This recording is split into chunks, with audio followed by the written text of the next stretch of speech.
नमस्कार बच्चों, ग्रीष्मावकाश की छुट्टियों के बाद आपसे मिलना बहुत अच्छा लग रहा है। आपको भी ना?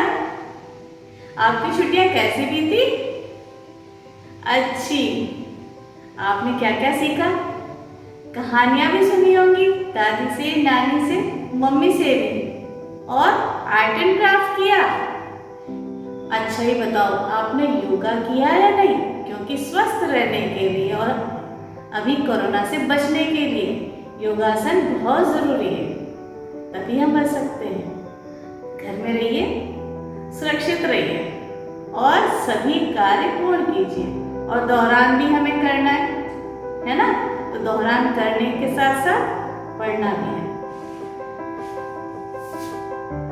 हम यह पाठ एक पुनः नया निर्माण करो, जो कि कवि श्री द्वारिका प्रसाद माहेश्वरी जी ने लिखा है, वह हम पढ़ेंगे। उसे पढ़ने से पूर्व हम उसके शब्दार्थ जानेंगे। शब्दार्थ: सपूत यानी अच्छा पुत्र, सुनहरी काया, सोने जैसा शरीर, स्फूर्ति, फूर्ति, मंगलमयी यानी शुभ,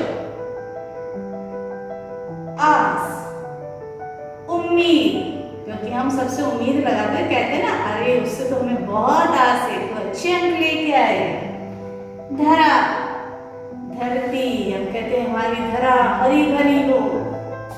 निर्माण, रचना, ये कविता की जो रचना है वह की है द्वारिका प्रसाद माहेश्वरी जी ने। जल, संसार, उमंग, जोश, तरंग, लहरें, पुनः, दोबारा या फिर से, नूतन यानी नया, प्रातः, सुबह, हम कहते हैं प्रातःकाल हमें बगीचे में सैर करनी चाहिए। उद्यान में सैर करनी चाहिए, यानी बगीचे में सैर करनी चाहिए। प्रस्तुत कविता में कवि श्री द्वारिका प्रसाद माहेश्वरी जी ने ये समझाने का प्रयास किया है कि इस धरती पर अनेक समस्याएं हैं। आप देख रहे हो चारों तरफ, कहीं भ्रष्टाचार है, कहीं लूट खसोट है, कहीं हत्या है, डकैती है, चारों तरफ कहीं ना कहीं हम समस्या से घिरे हैं। ऐसे में देश के कर्णधार यानी आप सभी बच्चे जो कि बड़े होकर कुछ ना कुछ बनेंगे, उससे ये उम्मीद कर रहे हैं और आह्वान करना चाहते हैं कि तुम इस धरती पर नया निर्माण करने का प्रयास करो और जोश के साथ, उल्लास के साथ, क्योंकि आप में अनेक क्षमताएं हैं, आप में कुछ करने की हिम्मत है और यही कार्य आपसे करने के लिए वह प्रेरित कर रहे हैं कि आप कुछ कीजिए। और वह प्रेरणा हमें मिल रही है धरती की सभी चीजों से, इसलिए हम इस कविता को पढ़ेंगे। पृष्ठ संख्या आप खोल लीजिए, पाठ 1। कविता का शीर्षक पुनः नया निर्माण करो।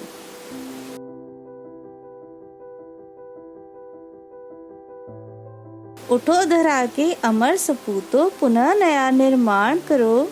जन जन के जीवन में फिर से नई स्फूर्ति, नया प्राण भरो। नया प्रातः है, नई बात है, नई किरण है, ज्योति नहीं है, नई उमंगे, नई तरंगे, नई आस है, सांस नई। युग युग के मुरझे सुमनों में नई नई मुस्कान भरो। उठो धरा के अमर सपूतों, पुनः नया निर्माण करो। प्रस्तुत पंक्ति में कवि श्री द्वारिका प्रसाद माहेश्वरी धरती के सपूतों को यानी देश के भावी कर्णधारों को आह्वान करते हुए कहते हैं कि नव निर्माण के लिए आगे बढ़ो, और वे ये समझा रहे हैं कि तुम संसार के प्रत्येक मनुष्य में नव स्फूर्ति, उल्लास और आशा का संचार करो, जिससे देश उन्नति की पथ की ओर बढ़े। नया प्रातः यानी अंधकार रूपी दुख के बाद नई सुबह व प्रातः होती है और जीवन में प्रकाश की किरण आशा के रूप में जन्म लेती है। नई उमंग और उत्साह का हृदय में संचार कर बुझे सपनों को फिर से जीवित कर दो, जिससे मनुष्य देश की उन्नति के पथ में अपना सहयोग दे और आगे बढ़ते रहें और देश का विकास संभव हो। उठो धरा के अमर सपूतों, पुनः नया निर्माण करो, यानी इस धरती पर नया निर्माण करने के लिए तत्पर हो जाओ। कली कली खिल रही इधर, वह फूल फूल मुस्काया है। धरती माँ की आज हो रही नई सुनहरी काया है। नूतन मंगलमयी ध्वनियों से गुंजित जग उद्यान करो। उठो धरा के अमर सपूतों, पुनः नया निर्माण करो, पुनः नया निर्माण करो। इन पंक्तियों में कवि कह रहे हैं कि धरती की अनुपम प्राकृतिक सुषमा और हरा भरा जो उसका सुनहरा रूप है वह सभी को सम्मोहित करता है। ऐसा लगता है कि हम उन्हीं दृश्य में समा जाएं। कलियां और फूलों को देखकर ऐसा लग रहा है मानो कि वह खिलकर मुस्कुरा रही है और वह सभी को प्रसन्नता का संदेश भी दे रही है। कवि कहते हैं कि जिस तरह से हर शुभ कार्य करने से पूर्व मंगल ध्वनि या मंगलोच्चारण किया जाता है, जैसे हम क्या करते हैं, शहनाई बजाते हैं या फिर हम शंखनाद करते हैं, उसी तरह से उसी प्रकार धरती पर कलकल करती नदियाँ, झरझर झरते झरने और पक्षी का कलरव ऐसा लग रहा है कि मधुर स्वर में गान कर रहा है और यही मंगल निनाद संपूर्ण जग में गुंजायमान हो रहा है। और वे क्या संदेश दे रहा है कि इस नवीनता का संचार कर इस धरती को क्या करो, उन्नत कर दो, जिससे मनुष्य के जीवन में क्या उत्पन्न हो, क्रांति, नूतनता और विकास का मार्ग आगे बढ़ता जाए। और यही नहीं, वे चाहते हैं कि अनेक नैतिक शिक्षा उनको मिले, साक्षरता की, वृक्षारोपण की, जल संरक्षण की, स्वच्छता की।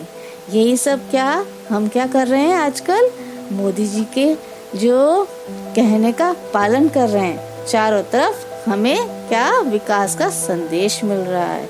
इसी तरह से हमें देश प्रेम को निभाना है और भारत देश को उन्नति के पथ पर लेकर जाना है।